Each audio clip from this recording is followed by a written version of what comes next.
Hey, it's LSFT here today again, and today we're here to talk about the Lexus Personalized service.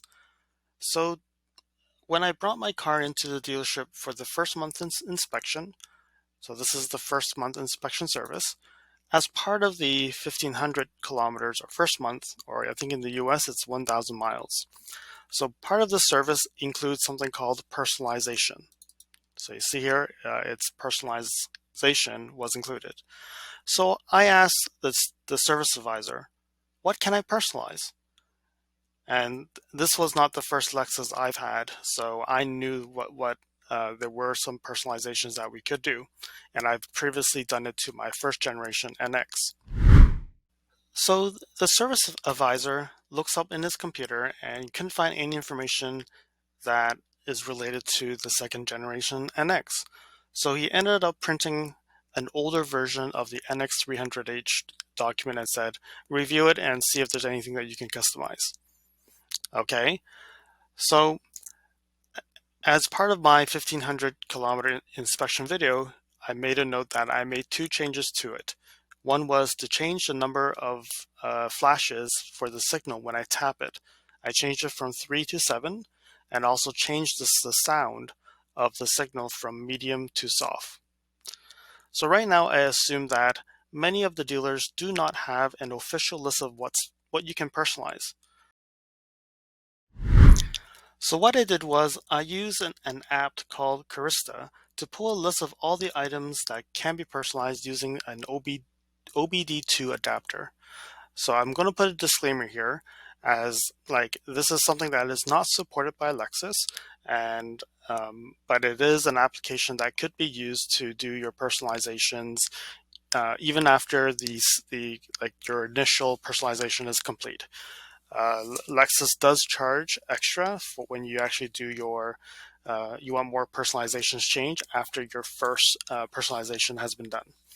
So the Carista app does give you things that what you can change. So I've actually used this in my first generation NX. I've done it in my 2015 and also my 2018 that I previously owned. So here that you would see that it does support the first generation, and you see that even the second generation is a little bit grayed out. But they do have information about customizations and what you can customize. In here, there's a list of very short lists of things that you could change, and you would see here that the changes that I've made are also here. So you see the lane change turn signal auto flasher count, and also the turn signal click volume from medium to low. So this definitely shows what it is, like what you can do, but definitely when I pull it up from the app, there is a lot more things that you can customize. Some of the items in here are also customizable by yourself in the Lexus interface, and you just need to go to the settings and you could make some of the changes. But there are some items that are only customizable by the dealer using the computer plug. Before I start, if you like these videos, please subscribe to my channel. YouTube does tell me that 91% of you don't subscribe, and subscribing gives me or pushes me to make more videos for you guys. Okay, so to start off, what you need to do is you plug in this OBD2 adapter. It's under the dash in the driver's side, and you plug it in, connect it to your phone, and then start up the app. Once you start up the app, it will connect to the adapter and then be able to load up the information. It takes about 8 minutes for me to load all the information, and then you would then be able to see all the personalizations that you can do with the vehicle. So that after that 8-minute long wait, there was a load of customizations that I can see for my 2022 NX450H Plus. So I'm using the beta version of the software. This current version is 6.4, I believe, on the App Store or the Play Store, and the beta ones you will not see if you use the standard version. And again, a disclaimer for the beta version, it has not been 100% tested, so you use it on your own risk. But again, pulling this list, not updating any settings, you can still take this list and go to Lexus when you go to your first personalization service and say, I want to change this.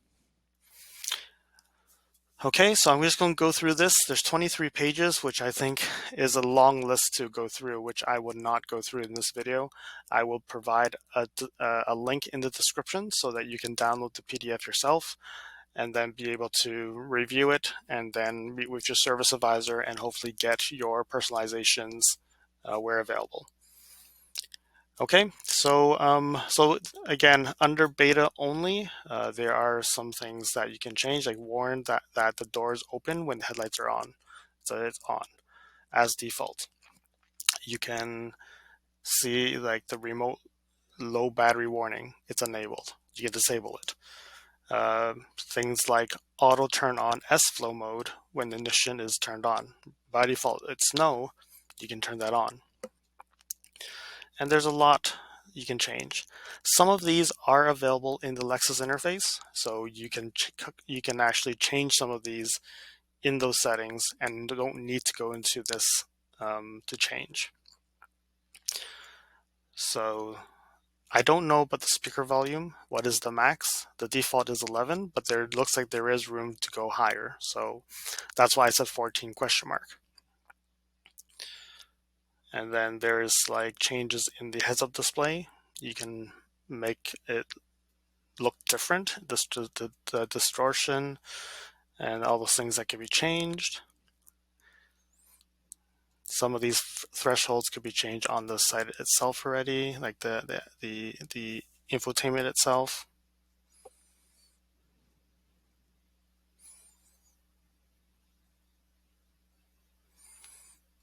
So yeah, some of these are like the coming home lights are on. A lot of these are on by default. I know that some people don't like the seatbelt dings. That could be customized and changed. Just need to find it here.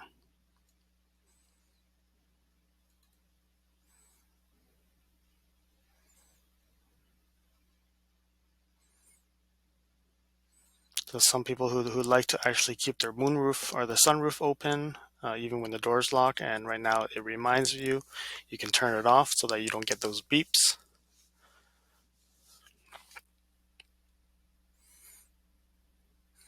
So you can even change the smart key. The smart key has to be in the front and back seats and not in the trunk.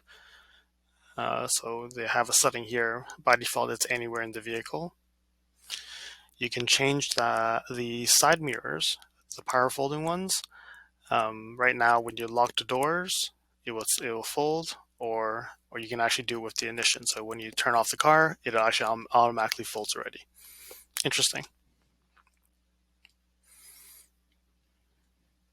So some of these sensor ranges are available in the infotainment for sure. So the seat airflow level, it's normal. You can actually set it to high or low.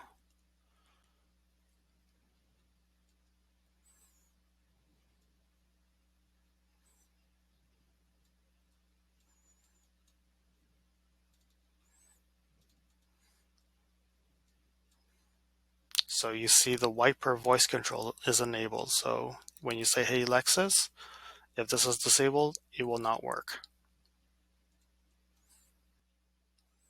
So now we've got out of the beta section and now we're in the dings and warnings. And this is where you see the seatbelt warnings that you can disable. And I don't recommend that, but there is an option to do that. Then the driver assist, blind spot monitoring, and the rear cross traffic alert. And then the heater and air conditioning settings. And now we're here in the instrument display navigation. There's the settings here. Same thing with these, the microphone sensitivity and the speaker volume. I don't know what the max are. I can only tell you what is the default. Then there's changes to the heads-up display. We've seen that in the beta. And then the automatic light system settings, the exterior. So this is the one thing I asked them to change. From 3, I changed it to 7. And the turn click volume from medium to low. And here I've noticed that this is duplicated, so I don't know what the difference is between the two. And also interior light 1, interior light 2, I don't know what those two are different. What's the difference between the two?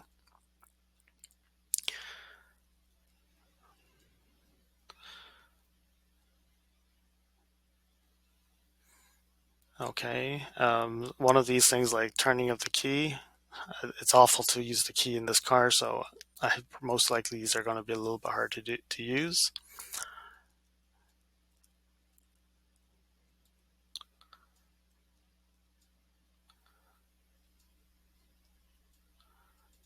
These are all the parking sensors, seat, steering wheel. So some of these settings could be changed when you're in the infotainment. There's no need. I don't know where we have a sliding door, so I don't know if this is what is this used for. And then this is related to the trunk. One thing I've noticed is that the kick sensor is actually set to high sensitivity by default. Maybe that's why it works.